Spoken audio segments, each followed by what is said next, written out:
Let's jump right into this explainer. Today, we're looking at the real numbers behind making your move to the US a total financial success, rather than, well, a complete disaster. If you choose the wrong state without understanding the true cost of living, you could drain your life savings of $10,000 or more in just your first 3 months, and most newcomers don't find out until it's too late. Choosing a city based only on postcard views can leave you with no safety net, forcing you into working multiple survival jobs just to afford basic rent when you first arrive.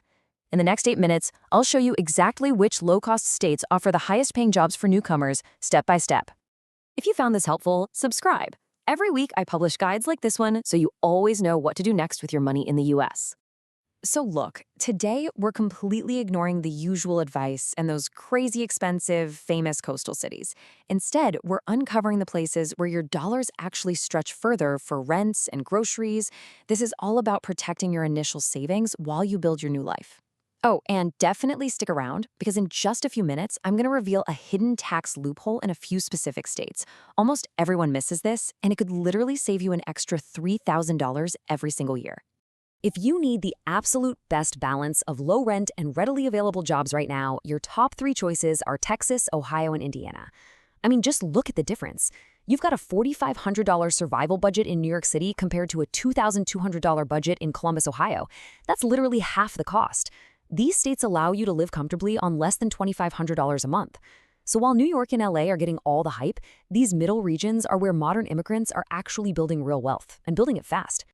Pillar number 1, Texas, the job magnet. Texas is a massive southern hub. We're talking booming cities like Houston and San Antonio with huge, and I mean huge, opportunities in logistics, healthcare, and tech. But here's the absolute most important part for you as a newcomer. Texas has 0 state income tax. That means you keep way more of every single dollar you earn right from day one. So what's the game plan? Step 1, target the suburbs of those mid-sized cities. Step 2, get on Indeed or LinkedIn and search for entry-level roles in those booming sectors. And step 3, seriously, take this as a major warning, avoid moving to Central Austin. The rent there has completely skyrocketed, and it catches so many newcomers off guard. By sticking to the suburbs of Houston or San Antonio instead, you can keep your average housing costs right around $1,100 a month. This is an absolutely crucial number because it keeps your housing expenses well under 30% of your total income, and that gives your budget some much-needed room to breathe. Moving on to pillar number 2, Ohio, the affordable housing capital. We all know housing is your biggest expense when you arrive. Well, Ohio solves this by offering some of the cheapest rental markets in the entire country, specifically in cities like Columbus and Cleveland. And the best part is, you aren't sacrificing public safety to get those lower prices. Plus, these areas are just filled with really receptive, independent landlords. Let's walk through exactly how you secure that housing, especially if you don't have a social security number yet. Step 1, always apply with those independent landlords rather than massive, strict corporate apartment complexes.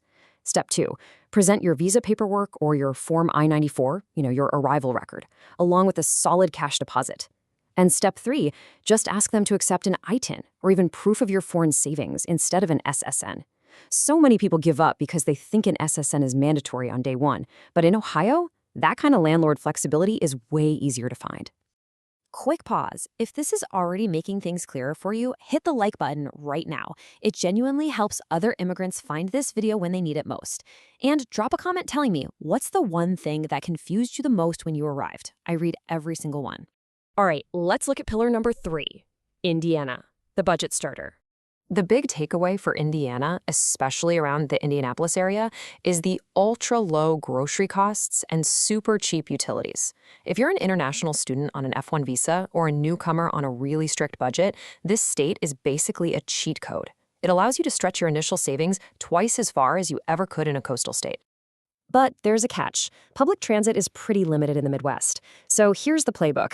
Step 1, check the Indiana BMV website. That's their Bureau of Motor Vehicles immediately. Step 2, figure out exactly how to transfer your foreign driver's license. And step 3, make absolutely sure you budget for a reliable used car and the mandatory insurance. You're gonna need it.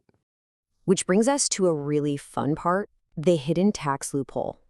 Remember that secret I mentioned earlier about states like Texas, Florida, and Tennessee having 0 state income tax? Well, let me show you the math on this because honestly, it's pretty staggering. If you earn $50,000 a year in a state like New York or California, the state government is going to take an extra 5% to 8% of your pay.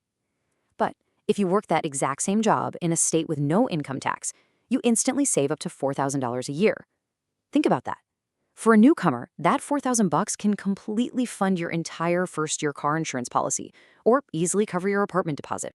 The reality here is just stark. If you look at a California pay stub, you'll see hundreds of dollars missing for state tax. Meanwhile, a Texas pay stub has exactly $0 deducted for state tax.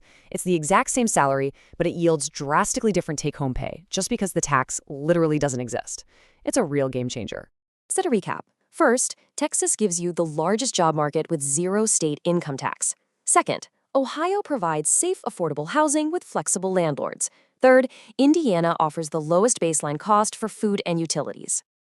Building a successful financial life in a new country really isn't about how much money you bring with you. It's about knowing exactly where that money goes the furthest.